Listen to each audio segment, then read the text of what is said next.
I never got to have a normal college experience, per se.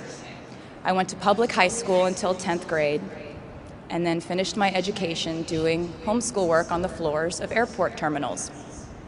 Then I went out on the road for radio tour, which sounds incredibly glamorous, but in reality, it consisted of a rental car, motels, and my mom and I pretending to have loud mother-daughter fights with each other during boarding so no one would want the empty seat between us on Southwest. As a kid, I always thought I would go away to college, imagining the posters I would hang on the wall of my freshman dorm. I even set the ending of my music video from my song Love Story at my fantasy imaginary college, where I meet a male model reading a book on the grass, and with one single glance, we realized we had been in love in our past lives. Which is exactly what you guys all experienced at some point in the last 4 years, right?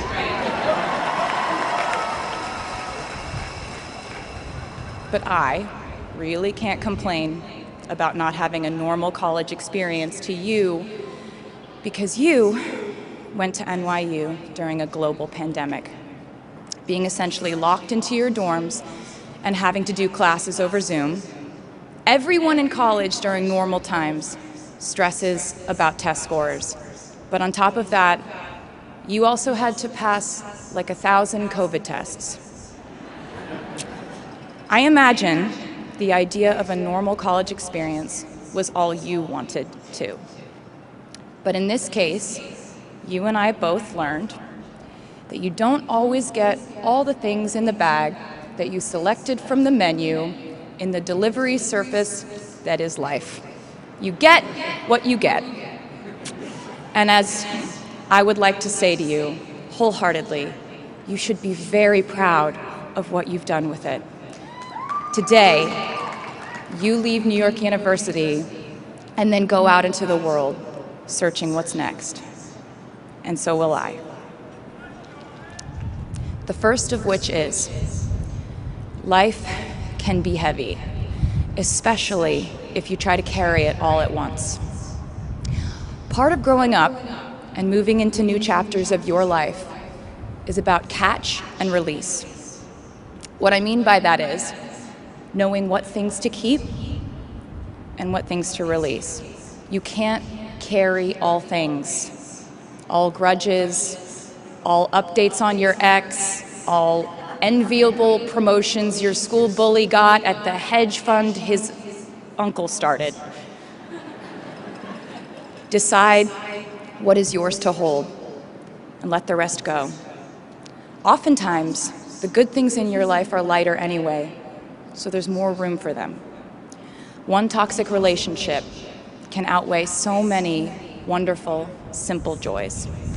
You get to pick what your life has time and room for. Be discerning.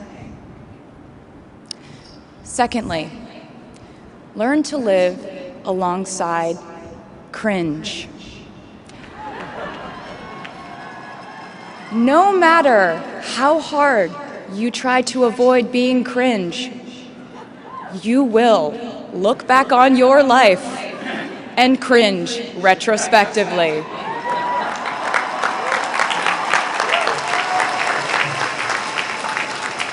Cringe is unavoidable over a lifetime. Even the term cringe might someday be deemed cringe. I promise you, you're probably doing or wearing something right now that you will look back on later and find revolting and hilarious. You can't avoid it, so don't try to. For example, I had a phase where, for the entirety of 2012, I dressed like a 1950s housewife. But you know what? I was having fun. Trends and phases are fun. Looking back and laughing is fun. And while we're talking about things that make us squirm but really shouldn't, I'd like to say I'm a big advocate for not hiding your enthusiasm for things.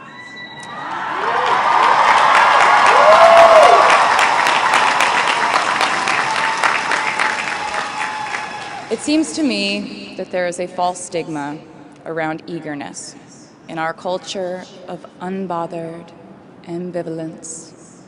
This outlook perpetuates the idea that it's not cool to want it, that people who don't try are fundamentally more chic than people who do. And I wouldn't know because I've been a lot of things, but I've never been an expert on chic, but I'm the one who's up here, so you have to listen to me when I say this. Never be ashamed of trying. Effortlessness is a myth. The people who wanted it the least were the ones I wanted to date and be friends with in high school. The people who want it the most are the people I now hire to work for my company.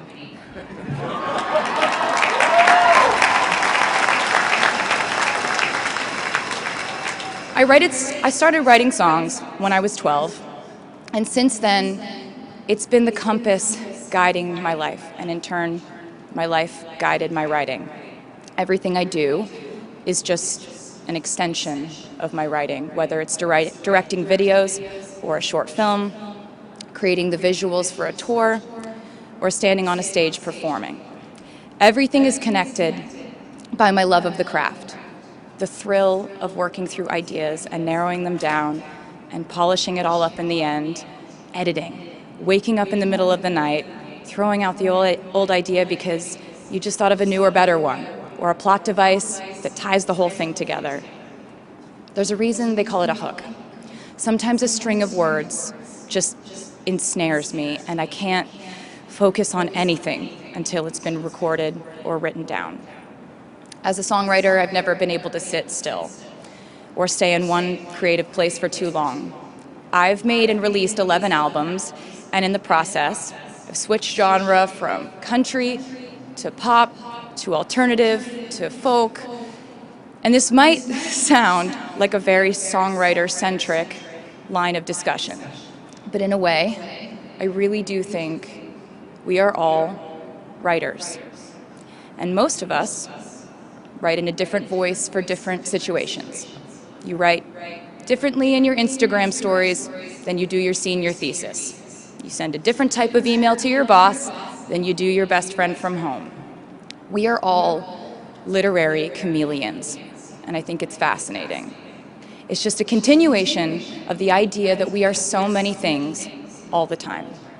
And I know it can be really overwhelming figuring out who to be and when, who you are now, and how to act in order to get where you want to go.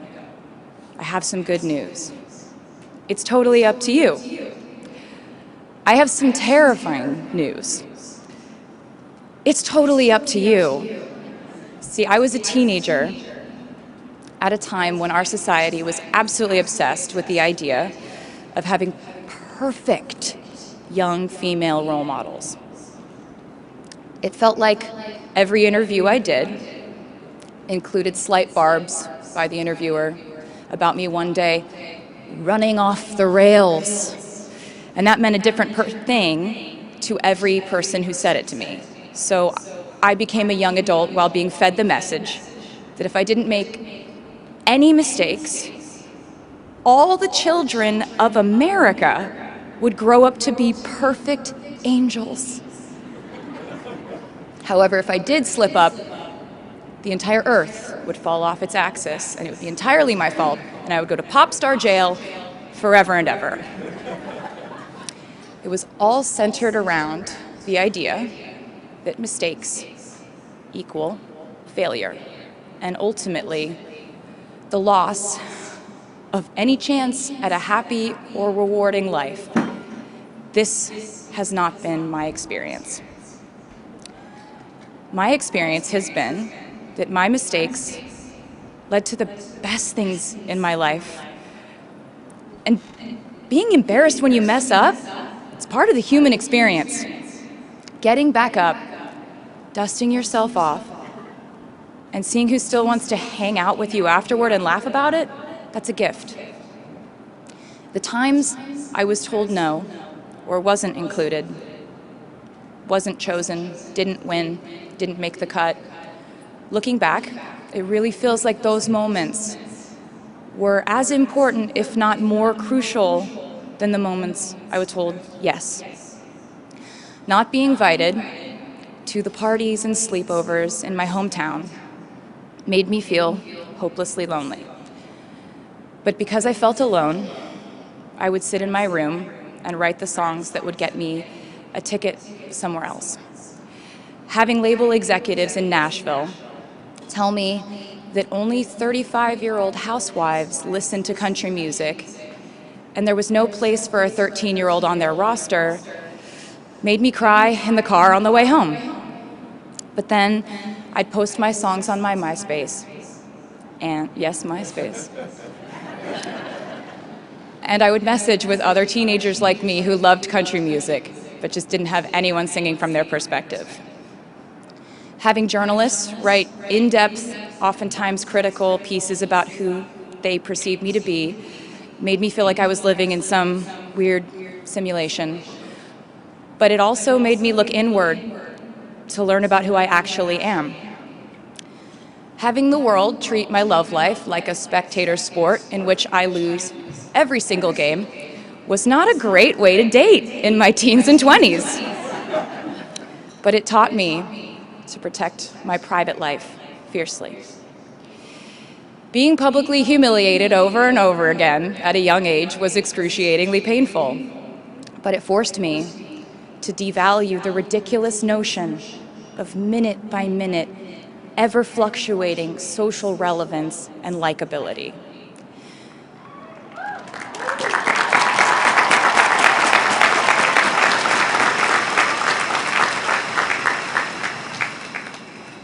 Getting canceled on the internet and nearly losing my career gave me an excellent knowledge of all the types of wine.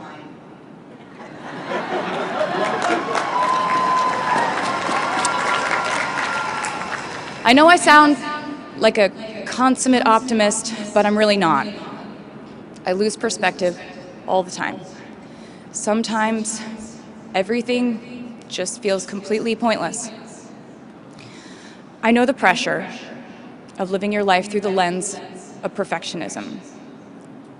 And I know that I'm talking to a group of perfectionists because you are here today graduating from NYU.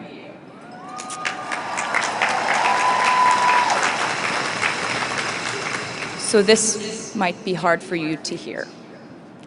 In your life, you will inevitably misspeak, trust the wrong person, underreact, overreact, hurt the people who didn't deserve it, overthink, not think at all, self-sabotage, create a reality where only your experience exists, ruin perfectly good moments for yourself and others, deny any wrongdoing, not take the steps to make it right, feel very guilty, let the guilt eat at you, hit rock bottom, finally address the pain you caused, try to do better next time, rinse, repeat.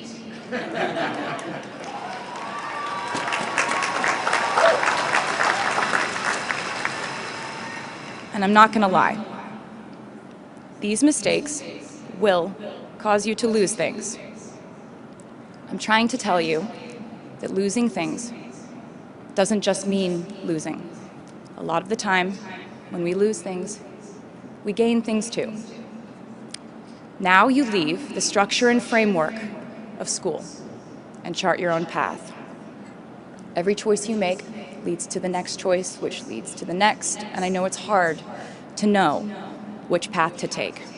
There will be times in life where you need to stand up for yourself, times when the right thing is actually to back down and apologize, times when the right thing is to fight, times when the right thing is to turn and run, times to hold on with all you have, and times to let go with grace.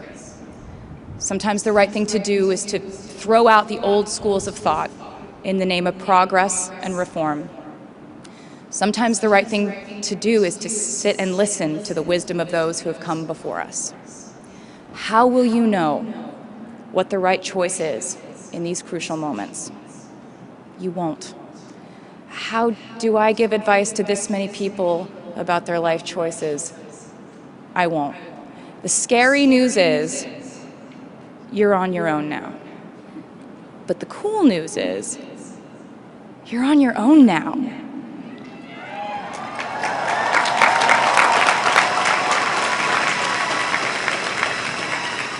I leave you with this. We are led by our gut instincts, our intuition, our desires and fears, our scars and our dreams. And you will screw it up sometimes. So will I. And when I do, you will most likely read about it on the internet. Anyway, hard things will happen to us. We will recover. We will learn from it. We will grow more resilient because of it.